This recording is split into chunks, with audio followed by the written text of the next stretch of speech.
many people have been on a plane with a screaming baby? Yeah? Why are we cheering for that? All right. This is just not a fun experience. Whenever I think of this, I think of you remember in the second Harry Potter movie, those mandrake plants? And instead of roots, there was just a squalling baby underneath. And I think if you heard it, crying, you'd die. I think, wasn't that what happened? I know it's not exactly the same, but I always think of this because whenever, I generally tend to live through hearing a baby scream, but there's always a part of me inside that wishes I was dead whenever that is going on. I don't know if I share that with anybody else. But anyway, this happened to me lately. I was flying back out here to Utah, and there was a crying baby the entire flight. So after it's over, we're all sitting in the jet bridge waiting for our carry-on bags. And of course, last to come out is the parents and this little, 2-year-old girl. And you could tell she was the one who was crying. And in these situations, I generally tend to have more tolerance and compassion towards small children.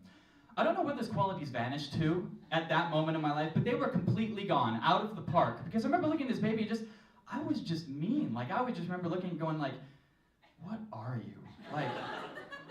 Look at yourself, you're ridiculous. Those legs, you could kick a soccer ball, 2 feet? What are you, a baby? I was oh my gosh, it is a baby, what am I doing? And remember, I did make a point to look around the entire jet bridge though, and everybody, and I do mean everybody, men, women, teenagers, other babies, were looking at this baby with a look of utter disdain and disgust, same as I had.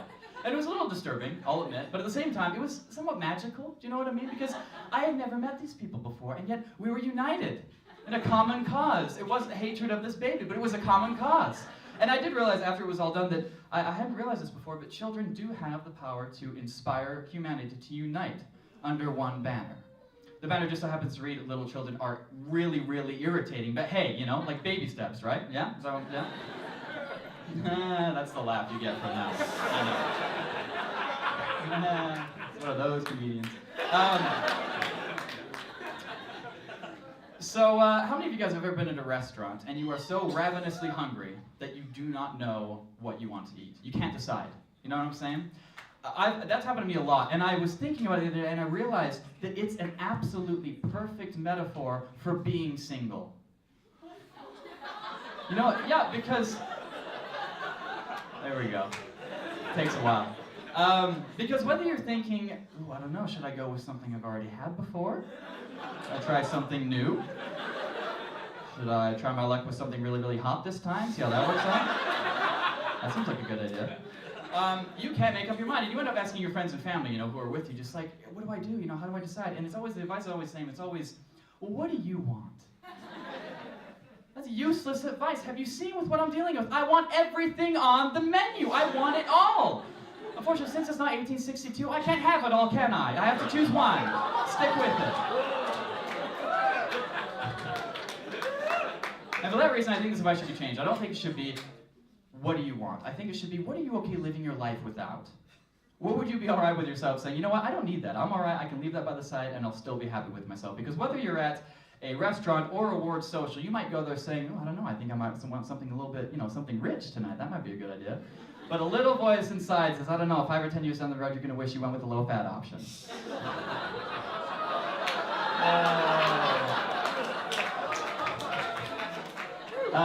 It's funny because restaurants have actually attempted to solve this problem by putting a plate of bread on every table. And you're not at the restaurant for bread. You don't even necessarily want the bread, but you're hungry, you haven't made a decision, so you take a piece of bread. And I was thinking to myself, it's such a shame, isn't it, that the relationship industry doesn't have anything that's an exact metaphor for taking that piece of bread with no commitment. Oh, hold on, yes there is. It's called Nutty Crunch Mulberry Organic Bread, or NCMO bread for short. You know what I'm talking about, guys. Who here's been a piece of bread? Raise the hands. Let's hear it. Who's been the bread? Yeah. There we go. I know who just said that, and fits right in. But it's interesting because being the bread, as good as it may be, is a little complicated, isn't it? Especially when you don't know that you're the bread. You think you're something more. You think maybe I'm a major part of this whole operation. You're not even the appetizer. You're just the bread. You're just bread. And you miss all the signs too. That's the thing. Is you're kind of just going with it. Yeah, put some butter on me. That's okay. I'll go with that. And then 3 weeks later, you're totally blindsided. Wait, I thought you were buttering the noodles. I thought it was the pasta. You mean I'm not the entree? He's the entree? You think I'm bread? Do I look like bread to you? I do look like bread. I hate you so much! We've all been there, guys. Less food terms involved, usually, but we've all been there.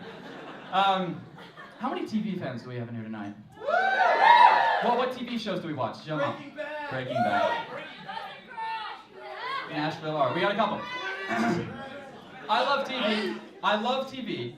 But the one thing I don't like about TV is the people that run the TV networks, because to me, they always seem like the sort of people who will go to a little child and derive some sort of sick pleasure from taking a big lollipop away from it and then just giving it like a stick of celery or a Brussels sprout and then acting all surprised when it's like crying and really, really sad. And this year was NBC. NBC did it to me.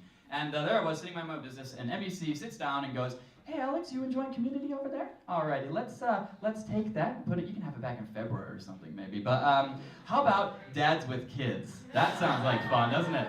There's these dads with their kids. That sounds like fun. Oh, you don't like that? Okay, how about animal practice? Yeah, so, like The Office, but with animals in the office. That sounds like it works, doesn't it? Yeah, that's a good idea. I don't. Okay, how about Whitney? What is Whitney about? Anybody know? I don't know. Oh, I'm sorry you're so sad. I'm gonna go now. It's so true though. Doesn't this happen every single year? Am I right? Yeah. Thank you. And so coming up to the show, which is based around the food drive, I had this on the mind. I was driving my car the other day, and I saw this billboard that was kind of pushing the same message, but I realized the advertising team had really just taken a wrong turn, because all that was on there was this big tagline that said, 1 in 6 Americans struggles with hunger. And I just thought, what a wasted opportunity, because instead of making me think I should go donate to help the less fortunate, all I could get in my head was this really awkward image of a guy sitting in a bishop's office, just going, "Bishop, I have to confess, I have a massive problem with hunger. I don't know what's going on. I was at a party, and they started passing around what looked like chicken McNuggets, and then I don't have this under control. And I used to only eat at home by myself every once in a while, but now I'm eating more. I'm eating with friends. I sometimes eat in public places, like football games or movie theaters." And of course, then the bishop would step in and be like, "Well, brother, to start off, I think you've learned a valuable lesson. You really shouldn't eat too much bread." Know what I'm talking about? Thanks, guys.